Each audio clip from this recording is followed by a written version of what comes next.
Welcome to the Universe Live Sports Podcast. I'm Joshua Dodge. I'm here with my main men, Ron the Three-Man Weaver and Will Olsen. And Ron, welcome back. We got the full crew again. It's good to be back. Yeah, landed safely. Don't recommend anybody come in on a plane landing with 15-mile-per-hour winds. Turbulence is not always nice. But landed safely. Yeah, believe me. Like I've been like totally rocked up and down on those planes. It is not fun, like especially for your stomach. But tell us about Kansas City besides the flight. Yeah, no, it was good. Great atmosphere, a lot of good content that you can check out on Daily Universe Sports on Instagram, on the YouTube. You're definitely going to want to check out that. BYU, I think, did exactly what it was supposed to do. You know, they beat Iowa State, obviously, and then there's no game plan I've seen yet to attack Houston. Kelvin, he got on people today about saying his name wrong. Kelvin Sampson and the Houston Cougars are just on a different level, built different. Would have liked to see BYU not start the game down 15-0. Would have liked to see what it would look like. They cut it to 13. Again, Houston is a smart team. They could have, I think, waited for the media timeout, but they decided to call it early, and that just killed BYU's momentum, and then they made the right adjustments with Emmanuel Sharp, and BYU left Emmanuel Sharp open to shoot. That's exactly what Houston wanted. But no one was picking BYU to win the game anyway. You know, they weren't favored in that game. Houston ended up winning the whole Big 12 championship. Arizona gave them, a run for their money. But no, Kansas City was good. Iowa State's the real deal. Like, I think BYU really got tested and prepared well for the NCAA tournament because of that Iowa State game. Curtis Jones, like, to watch that in person. Wow, like, to watch that. Like, a player's confident when he shouldn't take a step-back three over a 6'8" guy, and he says, forget it. And he goes and hits his first foot. I said, I literally was looking at, Dr. Boyle, Jeff Call, and I said, do they have an answer? I said, do they even have an answer? Like, because this guy is ridiculous right now. But that's basketball, though. You love to see it. That Iowa State BYU game, even with Taman Lipsey and Keyshawn Gilbert out, was an Elite Eight type of atmosphere, that type of game, the 96-92. That's exactly what you want your team to be fighting in. And to be honest, that game I honestly feel like alone, not take away Hilton, right, because that's on the road. But you want to talk about a neutral site, that Big 12 game against Iowa State, I believe that specifically is going to help BYU in tomorrow's game against Wisconsin. That game alone. Yeah, and we'll definitely preview that game. I just want to touch on real quick that kind of going back to our predictions and our previews of that game versus Iowa State. Yeah. And just the comparison of at Hilton Coliseum with Lipsey, with Gilbert, it goes to 2 overtimes. Yep. Neutral site without Lipsey, without Gilbert, still, scores in the 90s, but it's in regulation and Cougars win. So, like, that's kind of the difference between the two teams. Still very, very tough, very talented teams, and, you think that, like, with Lipsey or with Gilbert, one or both, that maybe that result would be different on a neutral site, too. Oh, not even a question. And here's the crazy part. Keyshawn, we pretty much knew was going to be out before the game, even the day before. Had a chance to catch up with him in the locker room when they beat Cincinnati, right? There was not a lot of optimism around that. Knew he would be out with that muscle strain, which apparently found out from some Iowa State sources. He'd been dealing with that the whole season. Mm-hmm. So that's not nothing that was brand new. He had been dealing with the whole season. It's unfortunate for Taman Lipsey because he checks himself out of the game with about 30 seconds left and, pulls at his groin. You hate to see those type of injuries. Those soft tissue injuries just are difficult, especially to play the next game. He suited up. He went through warm-ups, but obviously didn't come off the bench. And when you think of the style of defense Iowa State plays, how they press you, Taman's able to play both sides of the ball well. So if you can't play defense and keep up, offense is not going to be good either. It was sad to see that because everyone wanted the rematch of both of those guys out there fully healthy. You did not want to see that. You hate seeing a good team like that go down. But at the same time, shout out to TJ Oskelberger and having his guys prepared. 96-92. Yeah, they did get tired, but to make it that close, Curtis Jones. Yeah, I mean, you think about it, Curtis Jones probably gives you more in that game absolutely. than Taman Lipsey is able to. You absolutely, know what I mean? And 100%. so, like, defensively, it's a fully different game, especially without Lipsey and Gilbert. But offensively, you could almost argue Iowa State had a better offensive game than they did against BYU in the first matchup. Like, that's just the fact of the matter because it was a higher-scoring game in non-double overtime. You know what I mean? So that's pretty crazy to get somebody who's more of a role player on your team to just really just show up like that. And I could not believe how well he shot that ball. Yeah, it was crazy. Yeah. Yeah. There's no way that's going in again and again and again and again. And it always and was. It just did. It just kept falling. It was Definitely. incredible.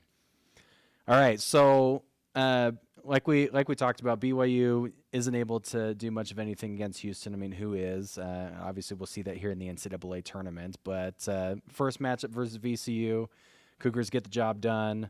Are able to pull away into later in the first half and into the second half, but those first 15 minutes kind of had me really nervous. Well, what was your take on it? Yeah, no, definitely. I think it looked to me. I thought the biggest thing was Yegor's attitude. He looked like a different player in that game than he did against Iowa State, specifically in our first matchup against Iowa State. I felt like he was so passive. He would pick up the ball like barely at half court, get trapped. But in this game, he did that once, but not as much. It was like the first play of the game. Yeah, he was very aggressive. He got to the hole, and he was shooting the ball really, really well, which is always good to see. If Yegor's making threes, BYU becomes such a hard team to guard. Yeah, if Yegor Dimon, who shoots 27% from three on the season, is 3 or 4 in the first half, you're in trouble. Yeah. That's all I'm going to say to that. You're in a lot of trouble if the projected lottery pick who's supposed to go number 9 is hitting shots like that. But what you love to see Yegor doing like that is this is what we talked about. Let the young, talented guys like Yegor and Cannon carry you, but let the veterans lead you. That's, I think, the difference in that, like, Yegor for a second was carrying BYU's offense for a small portion until Foose got going. But the veterans like Foose were leading you with that, right? Outside of, like, you think about it, Mawut didn't take very many shots. Trey didn't. Dallin didn't attempt a 3. They were really locked into the three-point line. Trevin didn't get going. I think he had a 3 in both halves. He was 2 of 5 from downtown. So Yegor honestly was able to carry you a little bit. And then Foose was able to lead you to victory and doing that. And I tweeted this out on my Twitter, but if I would have told you BYU would shoot, 9 free throws in the first half and be 6 of 9, that it would only come from Keba Keita and Fusini Troy, you wouldn't believe me. I would cash in on that over under bet, and that that if we could gamble, we don't do that, but you would if you were to take your poison on that, you wouldn't have expected that, and that's what it was, and that's how dominant it was. 9 points, 9 rebounds, 4 blocks. Like, Keba's defensive presence in that first 5 minutes kept BYU in the game because they were so, I don't want to say tight, but there was tension. There was the pressure of an NCAA tournament atmosphere, right? Definitely. You could feel that for both teams, right? VCU, I think, even felt that. But that's exactly what you want. They have experience everywhere you turn. Keba, Foose, Richie, Dallin, Yegor, Mawut, who's played. Remember, he was at Rutgers. We have to remember the impact he's made. Trey, Trevin, and even Dawson playing last year. Even the guys that don't play, Townsend Triple was on the roster last year, right? Jared McGregor. All of that matters at the end of the day, and I just think Kevin Young has literally depth at his disposal for when he wants. And you honestly feel bad for VCU coach Ryan Odom because he's looking at these adjustments being made, and he's looking at his bench like, I don't have that depth. I don't have the answer. And, I mean, BYU didn't play its best basketball. Didn't need to, though, because that was a good team with confidence booster, especially for who you have to play tomorrow. Definitely. And Ryan Odom's the new Virginia coach, by the way. So I set that up for you to say that, so that's why. So yeah, I got it. I got you, man. It's just that chemistry right there. But so speaking of the free throws and the foul discrepancy, I think that it's very much about the pace that BYU plays at, whereas like VCU wants to slow it down and BYU wants to speed it up to counteract that. And so like when VCU is playing in the half court and is which trying they're to very good at doing. Yes, and trying to get into their set, like BYU is also able to settle into their defense and is able to diagnose everything. Whereas like when BYU is trying to push the pace and trying to go in transition, that's where a lot of the fouls occur. So like you can't just judge this game based on the box score of like, oh, well, BYU had so many more free throws. It's like, well, it's because it was a different style of basketball in which it's just going to have more opportunities for VCU to foul BYU as opposed to the opposite. Yeah, and I think if you look at it, and I'll turn it over to Will right here, if you look at the side of the bracket where they're playing on, Wisconsin doesn't play that style. They want to play in transition to match BYU, which is going to be helpful. When you look at like Alabama, or St. Mary's, those guys like to play half-court set offenses, right? They like to slow the game down, slow the tempo down, and push off turnovers. So it's good that BYU played a VCU team because, maybe down the stretch, you never know. Mm-hmm. I think BYU also showed a lot of resiliency in the win because I think VCU played in a way that a lot of people think if you play BYU like that, you beat BYU. You know what I mean? Where they ran them off the three for most of the game. How many threes did BYU hit in the end? 7. 7, I Like think. 7 to 20. that's not a ton for BYU. That's pretty low. And a lot of people think of BYU as they're going to shoot threes. They're going to live and die by the three. But I think that in that game, 7 threes, 21 points. That's not a whole lot. So I think BYU showing that they can win in other ways. Go to Foose, go to Kaba, like really get into the lane, be aggressive, and score in other ways. I think is like you're saying is going to be super helpful against these teams that are coming up in this side of the bracket. Obviously, next man up. You got to focus on Wisconsin next before you can think about anything else. But I think it's definitely I think it's a wake-up call for the whole nation. Like, BYU isn't just a one-trick pony. Definitely, and it shows that like what you have in your arsenal and that repertoire that you have to be able to win in different ways, and you prove to yourself and you prove to the nation that hey, we've done this, we have this experience. You let your veterans lead you, and you let your young players score for you and such, and it's going to build on top of each other. Like you said, the win against Iowa State, playing Houston and understanding how physical that kind of game is, beating VCU, having to play Wisconsin. These are all things that Kevin Young is going to learn, but this team is going to learn especially. And last thing before we transition to previewing the Wisconsin game, cannon catching sighting, in the VCU game. Only 4 minutes, but that's 4 minutes more than he's played. Yeah, I mean he's back. He's back from court. injury, Yeah. and Kevin Young inserted him into the lineup for some athleticism. And I think those were some key 4 minutes that he did play. And height, too. I think VCU is a pretty big team. I think at times they play 3, 6, 10 dudes. You know what I mean? So BYU's not really big. They don't have a ton of, height in there, especially in, their bigs necessarily. But I think getting him in there at 6'9" really probably helped out for those. I mean, it was a short stint. So, I mean, I can't say it was, game-changing, but I think it's good to see him back. But it's significant for Cannon. Yeah, definitely. To get that experience and to, be hey, you're still part of our depth, part of our rotation, but, you're not full tilt yet. And we're going to get into the preview, but I'll just say this, and I'll save my thoughts for the preview of why, but you're going to need Cannon and another player that didn't play next game for sure. And all, yeah. Another player that didn't play. Okay. Let me highlight Bukovic. Oh, there you go. I was like, wait, who are you talking about? Who didn't play? I was surprised that we didn't see him, honestly. Matchup didn't really work too well with how VCU played their style of basketball. Yeah. Mihail's a better transition player.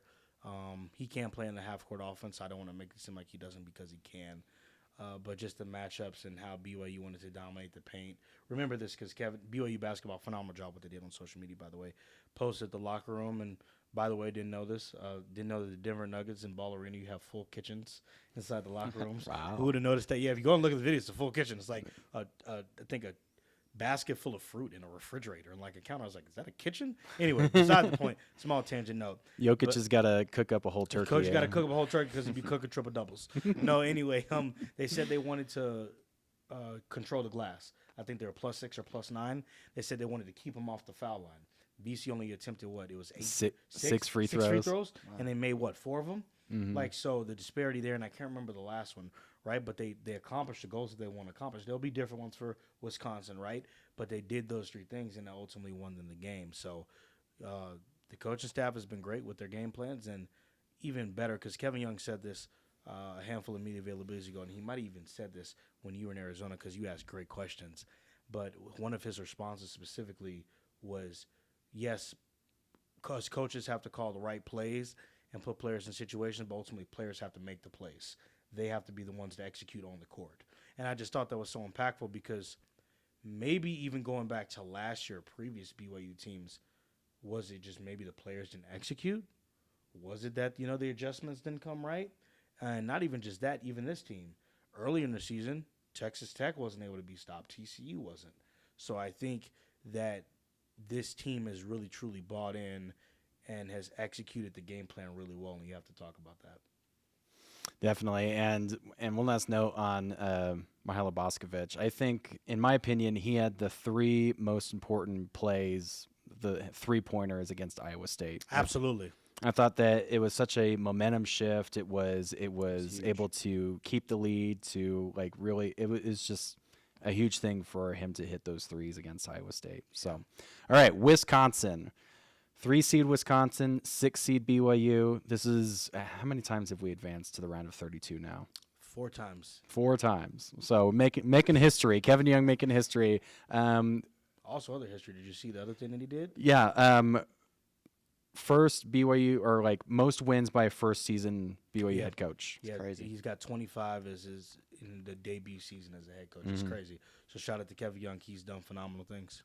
Yeah, definitely. And so going into this rather uncharted territory, unfamiliar territory for BYU and BYU fans, we're in the round of 32. We're against a 3-seed, a Big Ten team, and like you mentioned, Wisconsin likes to push the pace. Wisconsin does like to push the pace. John Tonge is a player. That man can ball. Now I want this to be made known. You cannot get in foul trouble against Wisconsin. No. I've done the scouting report. This team is one of the top teams in free throw makes.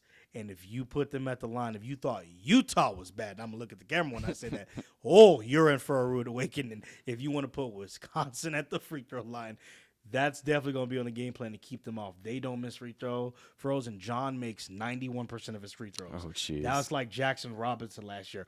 Automatic, but I really like his style of play because Mawut Mag is going to have his hands full tomorrow. Definitely. And last time I've seen Mawut just lock in defensively and not have to score offensively, the other guy for West Virginia, the other guy, for Iowa State had a tough time, Mawut is a proven defender. Trey's a proven defender. You're going to see those two a lot tomorrow, thrown in situations as well. But Wisconsin does like to push the pace. They get up a lot of threes like BYU. Don't know if people know this, but in the Big Ten tournament, they I think they set the second most 3-points make in tournament play. And BYU, we know, broke that because they had 18. So both of these teams, top 15 in KenPom, I think in offensive efficiency, top 15 in the amount of threes that they take. So it's going to be a very, very high-scoring offensive game, I think. You're going to see, I think, Iowa State 1.0 and Iowa State 2.0, but in a different version of itself because both of these teams play fast, transition, wide-open basketball, but Wisconsin doesn't press you. So I really think if BYU doesn't turn the ball over, I don't see how they lose, to be honest, because Yegor's not going to have that ball pressure. I would be really surprised if Wisconsin doubled and did what was unnecessary. They take their game plan and, go beat us. And I think Kevin Young and BYU can be up for that challenge with the adjustments. Yeah, and those adjustments being that, when there is a fast pace, when there is, when we are the underdogs, that Kevin Young definitely rotates people in and out. He subs a lot. He wants to make sure that everybody's fresh. He wants to make sure that people are staying out of foul trouble, and he wants that high intensity. He wants that high work rate. And I believe that we're going to see a similar game plan to how we played against Kansas or against Arizona or against Iowa State, where you see guys subbing in almost every single stoppage. Yeah, I think it goes back to what Ron was talking about earlier. Is nobody really in the nation, I would say, has depth like BYU. I mean, there might be a team or two, but to have almost an 11-man rotation essentially that you could go to is crazy in college basketball. Have you seen the graphic that shows the drop off between the best player and the worst player, and how BYU's is the smallest? It's the smallest. I don't. Think not surprised by it. Yeah, I haven't seen it, but I'm not. Yeah, surprised. that graphic is a few weeks old. But yeah, it compared all the top teams in the country. With Cooper Flag being having a super high ceiling, and what the difference between Duke's best player and worst player is, or worst player in the rotation. And then there's BYU right in the middle of the graphic, and they have no drop off between their players. Not surprised. Even throughout. Just even throughout. I mean, and it goes to, you got to give this coaching staff credit. You got to give Kevin Young and player development. Is it Joe Brady or Jordan Brady? I think it might be Jordan Brady. I might have fact checked that. I might have said the name wrong. I apologize. But I know the last name Brady over player development. The development of these players is fantastic. Definitely. Trey Stewart is the story. Like, that alone by itself has to be talked about, right? This is a guy that people are like, okay, he's not going to be here. There's no point. And caught up with him, at Big 12 Media Day. Privileged to be able to interview him, and he said he's a competitor, wants to finish what he started, didn't want to go away, and he was able to buy in to what Kevin Young and them told him. Look, he's got minutes, right? And he's proven why he can, be a very impactful defensive guard at the highest level maybe. Trey has proven that, and that's going to be impactful tomorrow. But the player development has been phenomenal. When you look at it top to bottom, how they've been able to retain the roster and then elevate them. Richie Saunders winning most improved. Like, no one would have thought Richie Saunders would ever be a two-way player in the NBA. And now we're talking about, is he even going to be here next year? Yeah.